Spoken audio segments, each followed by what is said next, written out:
What's up, my angels? It's a beautiful day in the city of LA, and it's going to be a beautiful week, I hope, for everyone watching.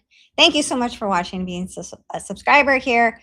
We are waiting for the trial of Tupac to begin this week, and man, did anyone ever think that we would see this day? It's been nearly 30 years since Tupac was gunned down on the Las Vegas Strip next to his friend Suge Knight, depending on what you believe.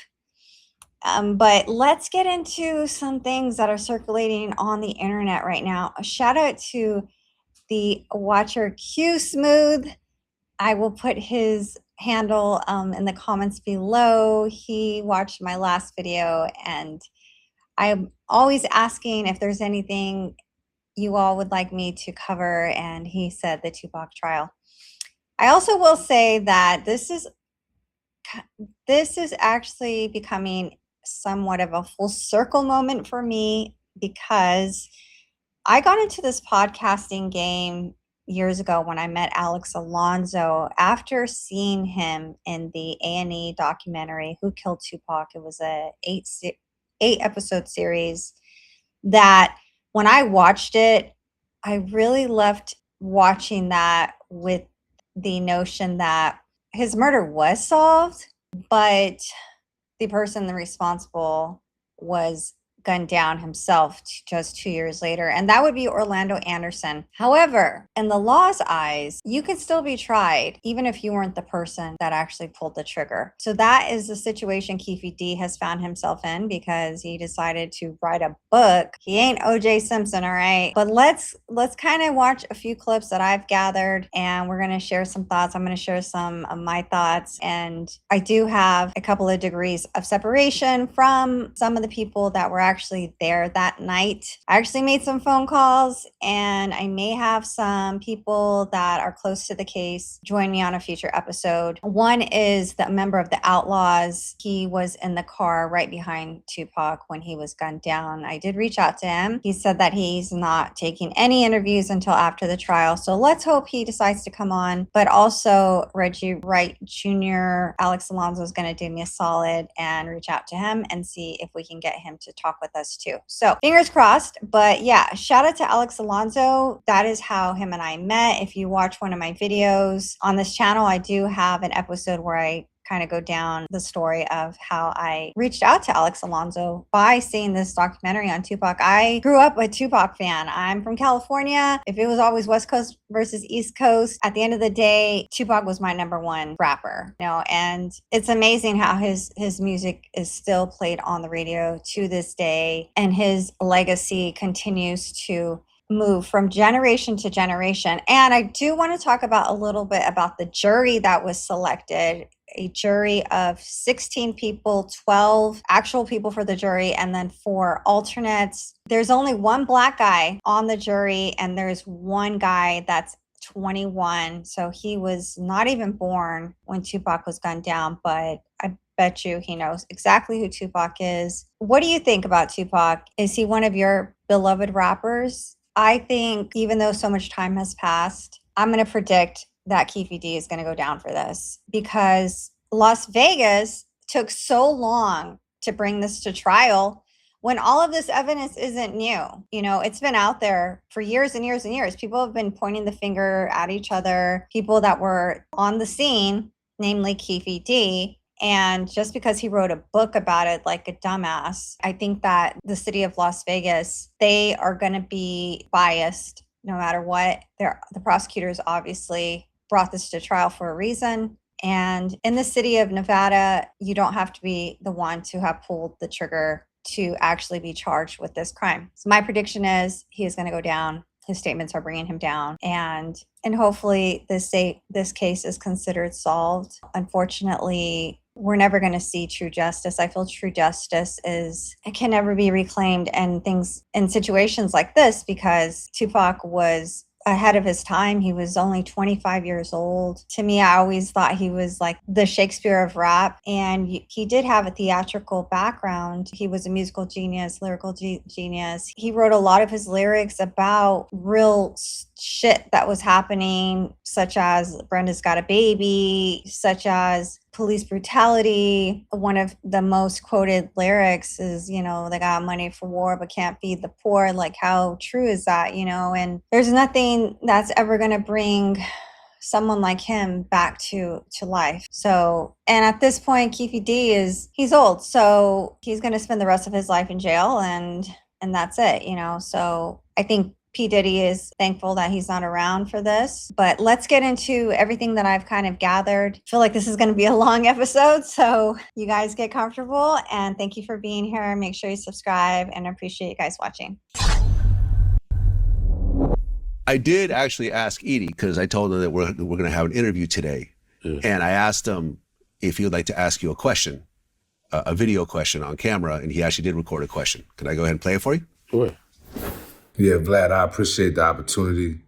If I had one question, I would ask Keefe D if he is an admitted gangster, like he said, why he doing so many interviews? I was always taught gangsters move in silence. That's about it. I do move in silence. I think that's a fair question. Okay, gangsters move in silence. You right. How can I fucking move in silence? You making it loud, Greg Caden making it loud, everybody making it fucking loud. Him too. You know what I'm saying? I came out here to defend myself. You know what I'm saying? Yeah. Well, I mean, that's why I came out. You know how many people you talking about me like a dog, motherfucker? Who, me? Yeah, man. Every week, some Keefe D. Motherfucker don't even know me. I got to come defend myself. Well, hold on. I had to come out here and defend myself. People have talked, have said what they said about you, but I don't think you've ever heard me say anything negative about you. Have you? Me personally? Yeah. And I'm gonna tell you another thing I didn't like what you did. You did that. Go ahead. You did that 6ix9ine shit. You trying to put me on the same pedestal with him, man? Come on, homie. I'd have to see the video. No, you sent it in a little cartoon, motherfucker. You sent it in a cartoon. You did a little cartoon that you sent me. How you like this, Keefe D? I didn't respond to you. You sent a little cartoon where I was his defense attorney or something. 6ix9ine. Oh, I didn't make that cartoon. I know what you're talking about. Yeah. So why did you decide to snitch on your gang? Because I want to go home. Damn. Like damn. That was a cartoon made by Phil No Pep. I know who they are, and they had you on there just going, damn. Then you trying to make they weren't. I know what you're talking. Now that you say, I know what you're talking about. They weren't putting you next to 6ix9ine. They were just having you say your little catchphrase, damn. And this dude right here. So I never dissed you, nor was that cartoon. Answering this question. Okay. This dude right here, this motherfucker ain't been through half the shit I've been through, dude. All these rappers always got something fucking to say. They need to shut the fuck up. You know what I'm saying? All y'all is fucking rappers, dude. You know, fucking gangster. Yeah, and I'm here to defend my motherfucking self, my honor, motherfucker. Okay. That's why I'm here now. I think Keefe D needs to take his own advice on that one. All right, so since he brought up Greg Kading, the retired LAPD officer who was very invested in the Tupac case, and he's also a controversial figure. You know, I think that the police working these cases, people always don't fully trust these guys. What are their motives? Because rarely do we see a cop with a good heart that is like trying to raise the flag and be like, yo, I'm really trying to solve this case. I think he did have good intentions. He actually sat down with my guy, Alex Alonso.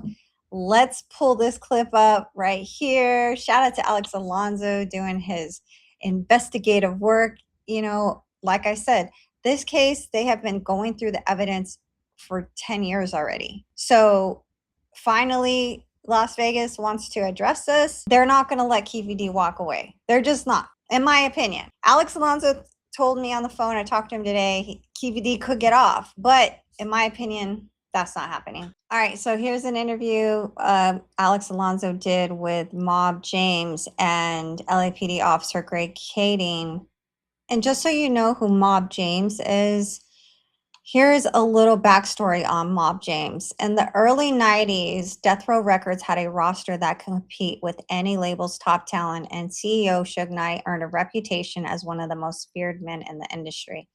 James McDonald, then known as Mob James, was the instrument of Knight's intimidation. McDonald served as Death Row's muscle and Suge's go-to guy for years. So Mob James and MC8 actually took over the podcast that Alex Alonso started, the Gangster Chronicles.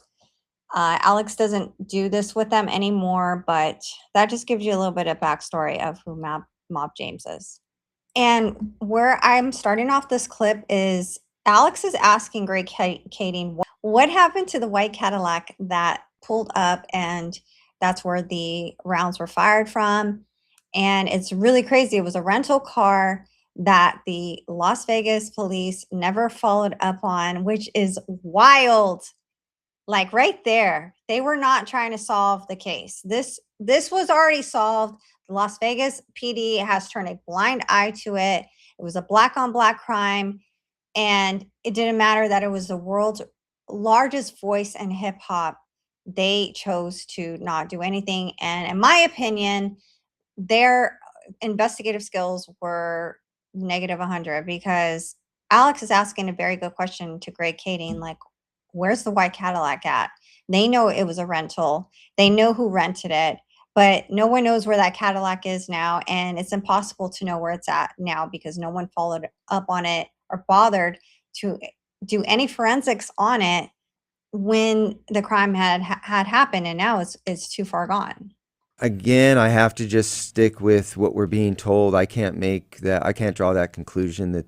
So Alex had just asked him what happened, because Greg is working from the LAPD, and Las Vegas Police Department told Greg Kading that they didn't have access to the Cadillac. Alex is asking him, do you think that was controversial or suspect and intentional?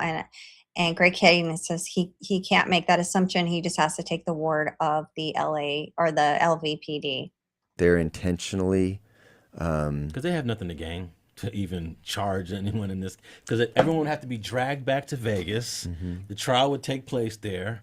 And this is just a city that doesn't want that type of attention. Yeah. And this interview was done 2 years ago. I take that back. 2023. Well, 3 years ago. Keefe D was actually arrested on September 29th, 2023. So this is a month after this interview with Greg Kading happened, a month after that, which is interesting.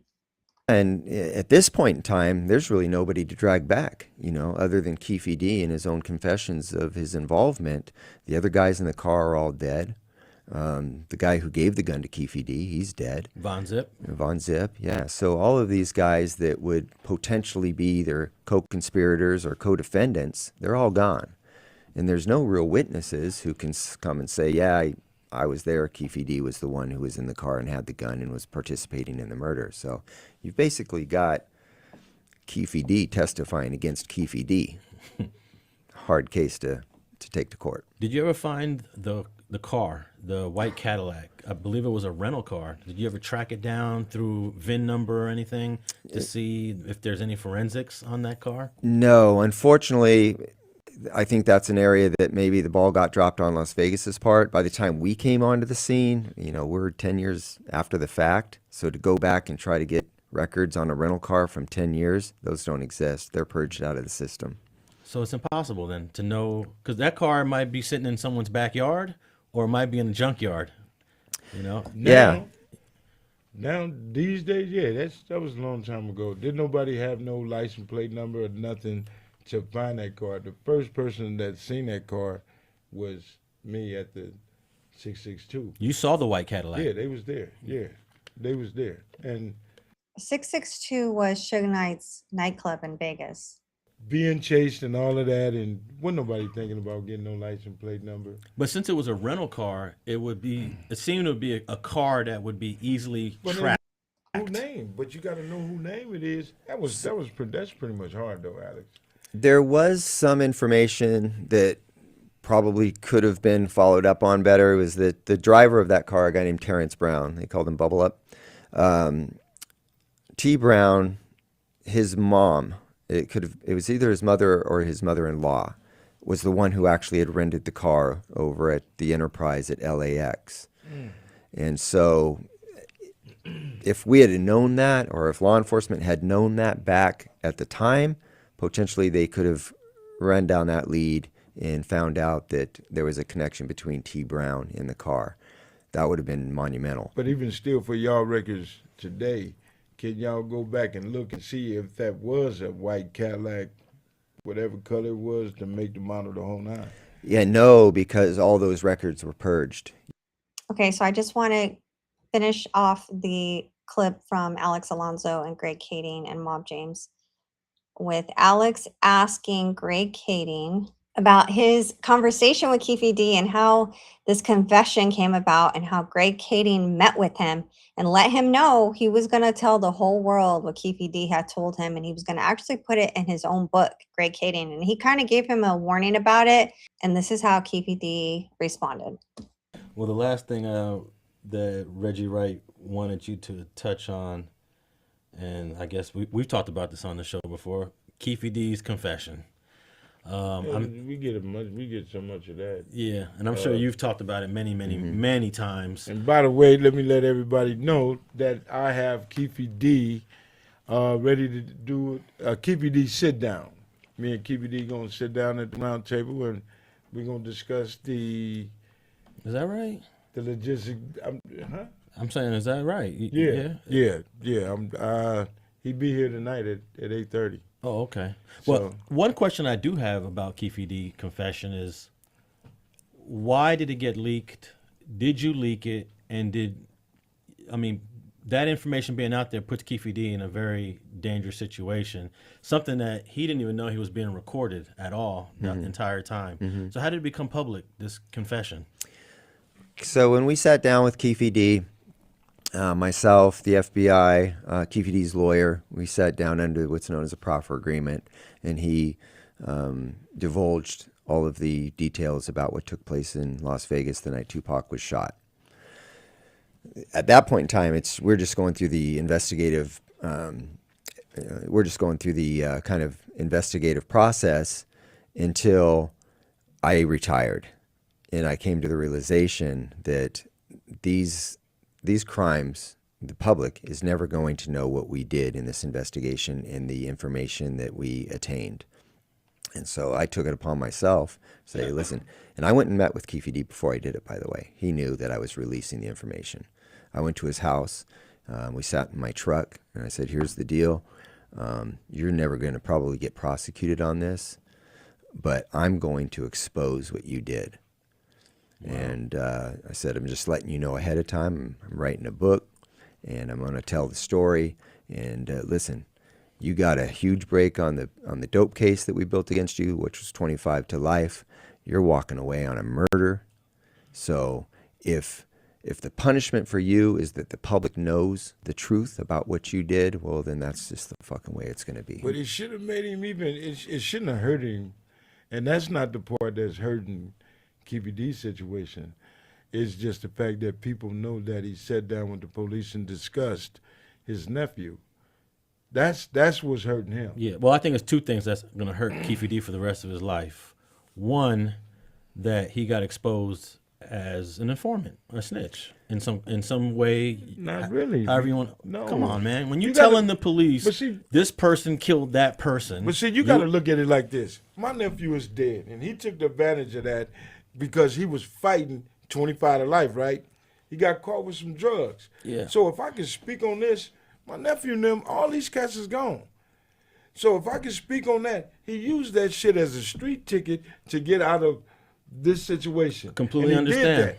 But he didn't, what fucked him up is he didn't think that Greg was going to put it out there that you told on your nephew. And that's my point. Now here you got a man that made it be the 25 to life 2 times. I thought it was a smart move on his part because he knew that no one was going to go to jail, no one's going to prison, no one's getting indicted, and I get to go home. Exactly. But still, I'm talking about the way the public will perceive him. Right. One, you told. And two, now we know for sure you killed my favorite rapper in the world. Well, hate him for that. Hate me for that. But when you and I speak one little negative thing about Pac, they go in on us. They do. Now imagine how they're feeling about Keefe D. Exactly, You know. exactly. So you kind of put him out there on those two things, which I did, which could actually get him killed if he's not careful. Yeah, and I'm not sorry I did it. You know, he's who he is. I told him what I was going to do. His response was, "Oh, fuck it then. I'm a gangster. I'll handle that shit." That's exactly what he told me, and said, "Okay, well, that's your decision. That's your life. That's you. Go do you." I'm telling the world what the fuck happened because this story is more important than you. In fact, I think this story is more important than your life. So what was your process of getting that out to the public? Who did you turn to, and how did we all learn about this confession? So I ended up getting a guy that was a professional writer, and we sat down and I said, you know, would you like to collaborate on this? And he said, yeah. And you know, I got a publishing contract with Random House, and we wrote the rough draft, and then Random House got it, and they read what was in the book, and they're like, we ain't publishing this, man. We ain't doing pointing some fingers at Puffy Combs. His office is right across the street from ours. We're not having that. He's very litigious, and he's just going to not, you know, appreciate what you're saying about him in this book.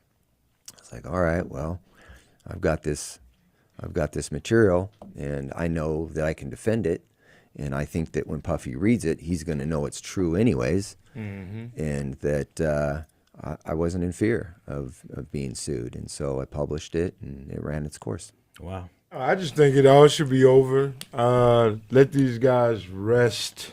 We know ain't nobody going to jail for it. Everybody lost. Famous last words. Someone's going to jail. They lost something to somebody, you know, in this game, this death row thing. Nobody came out on top, period. Suge Knight, you know, $500-some million, 28 years in prison. Everybody lost. So I think it should be buried up under a rug somewhere, and people just need to accept what's really out there, the truth. The killers are dead. So you ain't finna get a conviction, let it go. But people still see money and other things in this. But it's over. All right, so Suge Knight is going on record. He was on TMZ just a few days ago. We're going to play what he actually told MTV News a week after the murder, and we're gonna see the differences in what he was saying back then to what he's saying now. And he doesn't want to be involved at this point. He's saying he's not looking for revenge, which is interesting because, I mean, revenge. Tupac was your best friend, so it's not revenge. It's justice. It's bringing your best friend's murder to justice. So he has his own agenda, his own reasons for wanting to just kind of be separated from this new case or the case that's happening today. I, for one, don't think that Suge Knight intentionally wanted Pac killed. I think that really was his best friend. That's just me. You know, a lot of people don't trust Suge Knight. They say he's just another thug. He's just another criminal. But I don't think he had any reason to kill Pac. You know, Pac is gone. He's not making any money from him. Obviously, he's in prison now for an unrelated charge, but I don't think he wanted Pac dead. So let's watch this clip from MTV News. He was interviewed by MTV a week after Pac died, and I haven't watched this clip yet, so let's watch it. Motive in the murder of rapper and actor Tupac Shakur, who died last Friday the 13th after being gunned down in a drive-by following the Mike Tyson Bruce Seldon boxing match September 7th. Meanwhile, on Thursday night in Los Angeles, we spoke with Marion Suge Knight, head of Tupac's label Death Row Records, and the man who was driving the car sitting right next to Tupac when he was shot. Knight, who himself was grazed in the head by a bullet, was prevented by his lawyers from addressing the shooting itself. But here, for the first time on television, he speaks publicly about its aftermath. How are you feeling and how are you doing physically? I feel like this. I feel that the last word is always God. But Pac saved my life. The reason why I say Pac saved my life, I got shot in the head, got grazed some other places, but I still got the bullet in my head. It's still there. But for as trying to get him to the hospital didn't make me realize that I was shot. Because usually when you get shot in the head, the first thing the person do is panic. You know, bam, I'm shot in the head, I'm about to die. You know. And once you do that, you can't drive nowhere. My whole thing was, Pac, he was shot. I'm like, you shot? I'm finna get you to the hospital. I'm driving, telling him I'm finna get to the hospital, kick back. Pac looked at me and said, you know what? You need the doctor more than me. You the one shot in your head. And we laughed the whole time going to find out what to the hospital. That's the conversation we had.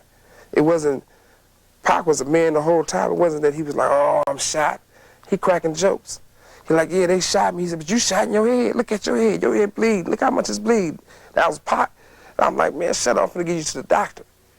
So he was conscious on the way to the hospital? He was conscious on the way to the hospital. He was conscious in the ambulance. He was conscious after they did the surgery. What was the last thing that he said to you? They love me. We was in the, we was going in the, we was on a thing that was getting there. I like, Pac, we the last one left. When we talking, this how we talking. He said, homie, I'm straight. I love you, homie. I'm gonna be straight. I love you too. Woo, woo. That's what it was. There was a report earlier this week in the New York Post that Tupac was looking to leave Death Row Records. Mm-hmm. Is that true? You should answer that. You don't take a person like Tupac who, if you listen to every song on All Eyes on Me, every song on Machiavelli, every time he do an interview, what's the first thing he say? Death Row. Tupac loved Death Row. Tupac loved me, I loved him. I mean, Tupac took Death Row to the next level. I mean, we worked hard and we laid the foundation down, and Snoop took the baton, he ran with it, and he did a great job with it. When Tupac got the baton, not only did he win the race, he finished so fast that he was able to sit back and drink some Thug Passion and come up with another plan. I mean, if you'd asked Tupac that question, then was he planning on leaving Death Row, he definitely would have cussed you out. A lot of people in the hip-hop community have said that this incident will change hip-hop. This is a really landmark event, tragic event at that, and that the music will probably never be the same. Do you see the direction of Death Row changing? Is there going to be a different type of music put out? Not at all. We're going to do the same thing we've been doing and sell records. Like I said before, my main goal is fulfill Tupac's dreams. And Tupac would definitely never want the music to change or the style. So we're going to keep it the way he would like it. Obviously, music has changed, and it's a monumental loss to the hip-hop community. So obviously music has changed. You know, imagine if we had Tupac alive today. I mean, he'd be in his 50s, but the catalog he would have been able to give us would have been amazing. So rest in peace, Tupac. We'll forever miss you. So I'm not going to play the most recent clip that Suge Knight called into TMZ. If you want to go check that out, it came out about a week ago. Suge Knight called into the TMZ show. He did say he's, again, like I just said, he's not looking for revenge. He is on the witness list, though. So I don't know how he's going to avoid speaking on it. We'll see. He says he's not going to, but I don't know how he's going to get around that. But the last clip I want to play is Vlad and Idi Amin. Like I mentioned at the beginning of this video, Idi Amin was in the car behind Pac when he got shot. He's part of the Outlaws. I actually reached out to him Maybe he'll come on the show. I actually have been at a few parties he's been at. We have some mutual friends. Rest in peace, Johnny Jackson. I actually was a friend of Johnny Jackson. I actually did his obituary. Started off as a graphic designer, and I was friends with the family when Johnny J passed away in 2008 is when he died. He was very heartbroken when Tupac passed away. He was never the same. Him and Pac made some of the greatest music ever. Johnny Jackson is 80% of the producer on All Eyes on Me, Tupac's biggest selling album to date. He's got some of the most memorable songs, including Thug Passion, All Eyes on Me, Life Goes On. That was one of Johnny J's favorite songs. They actually played it at Johnny J's funeral. It's such a sad song. Before we end this video, let's just watch this one last clip of the EDI Amin and Vlad TV. Shout out to Frenzy Broadcasting, also a friend of mine. Maybe going to a party of his. That's where I asked EDI Amin if he will be in attendance. He said if he's in town. So hopefully I'll catch up with him there. I will be doing a live stream. That's the plan. On my other channel, I'll keep you guys updated if you guys are interested in seeing what happens that night. There's no guarantees EDI Amin will be there. I have seen him a couple times at my mutual friends' parties. Never spoken to him about Tupac, but I think now I did reach out to him and I asked him if I could ask him some questions about it. I like to be respectful. You know, this shit, like, this is real life for people. This is bringing up a lot of painful memories, and it just doesn't ever go away, especially if you were really a friend of someone that tragically was murdered.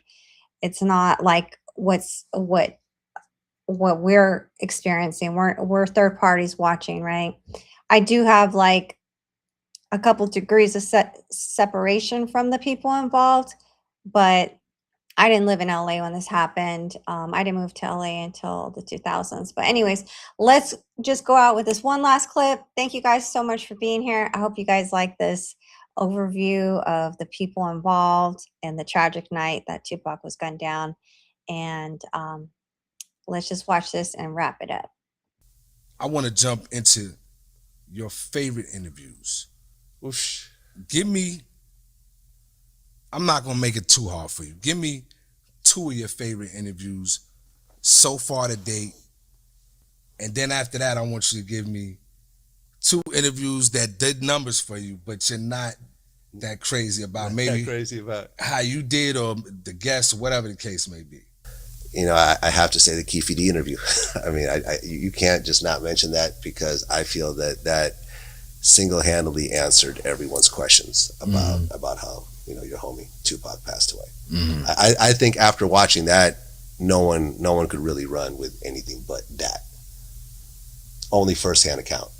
But you already know. I mean, people will run with something else, but you already know. At the end of the day, people out there that's like, nah. Yeah, right. You know, I know who did it. Right. And the important part is that his story also perfectly matches up with everyone else who was there. Yeah, I mean, you just gotta, including you. You just gotta have Chris Carroll, intelligence, you know, and so forth. So I think that ultimately, you know, I feel like kind of solved, you know, even though people like you already knew, for the public, I feel it ultimately solved that unsolved case. And the last thing I'm going to leave you with is this documentary from A&E, Who Killed Tupac. I mean, Ben Crump, civil attorney, hosts it. And it came out about 8 years ago. And this really blew my mind. It's got so many of the players involved, or the people involved in this case. And this is how I discovered Alex Alonso.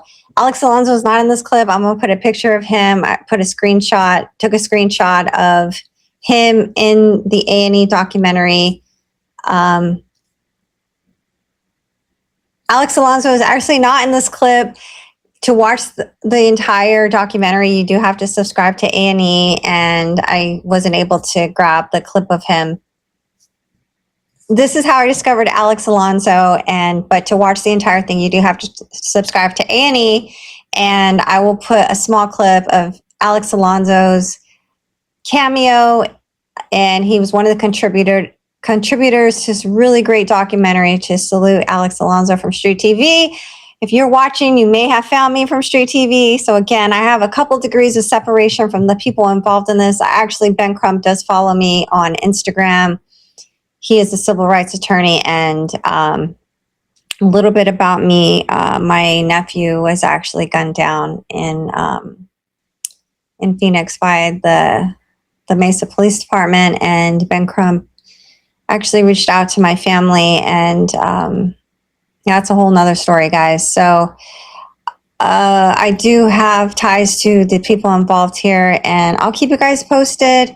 We'll see what happens to the trial. What do you think? Do you think Keefe D is going to be held accountable for hip-hop's greatest loss, one of the greatest loss, along with Biggie Smalls?